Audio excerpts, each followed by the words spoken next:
Let me show you how to make these stuffed pizza skulls just in time for Halloween. And if you haven't done so, make sure you subscribe to my channel.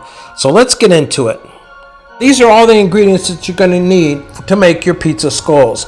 I used about 6 tablespoons of pizza sauce, approximately 1.5 cups of shredded mozzarella cheese, about 1/2 cup of crumbled ground beef, 24 slices of pepperoni. I used some garlic powder and also oregano, and some sliced olives. But you can stuff your pizzas with whatever that you would like. Now the star of the show is this baking dish, which looks like skulls.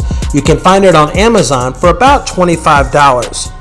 I got mine at Walmart for only $14.97. Now you want to make sure that you preheat your oven to 375 degrees. Do that first. We're going to spray this baking dish with avocado oil just to ensure that our pizza dough does not stick. Spray it very well. So we're going to use our pizza crust that's already made.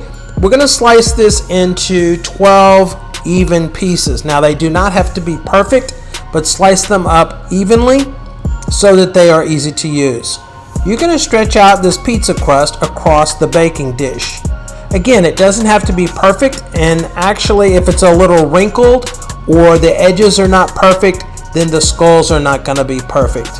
So that's okay. This is what it should look like when you're all done. I filled all of the bottoms first. Next, you're going to fill those skulls with pizza sauce. I used Rao's here and about 2 tablespoons for each skull.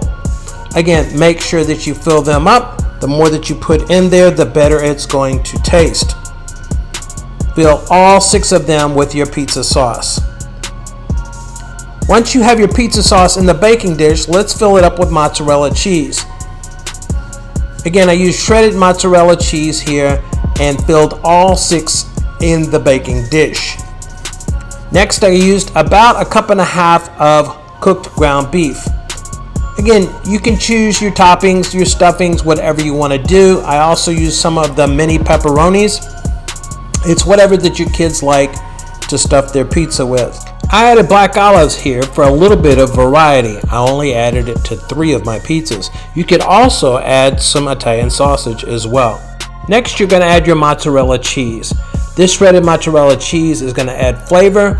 Make sure you put as much as you want to build up your pizza so it's going to taste even better. Once you are done, you're going to cover your pizza skulls with another layer of the pizza crust. You're going to do that on all 6 of the skulls. Notice how I have some wrinkles here and it's not perfect and they're overlapping a little bit. That's okay. It just gives the skulls more character. Now you're ready to put your baking dish in the oven. Remember, it's a 375 degree oven, and we're going to set a timer for 20 minutes. When you pull them out of the oven, this is what they look like. They're golden brown. And how about those pizza skulls? Don't they look delicious? Serve it with the side of that Rao's pizza sauce with a little bit of Parmesan cheese on the top, and you're all set to go. These are the same pizza skulls that they're using at Universal's Halloween Horror Nights, better known as HHN in Orlando. Well, I hope you enjoyed this video, and I'm going to give you a suggestion of another great Halloween video to watch of mine. Thanks a lot, and have a happy Halloween.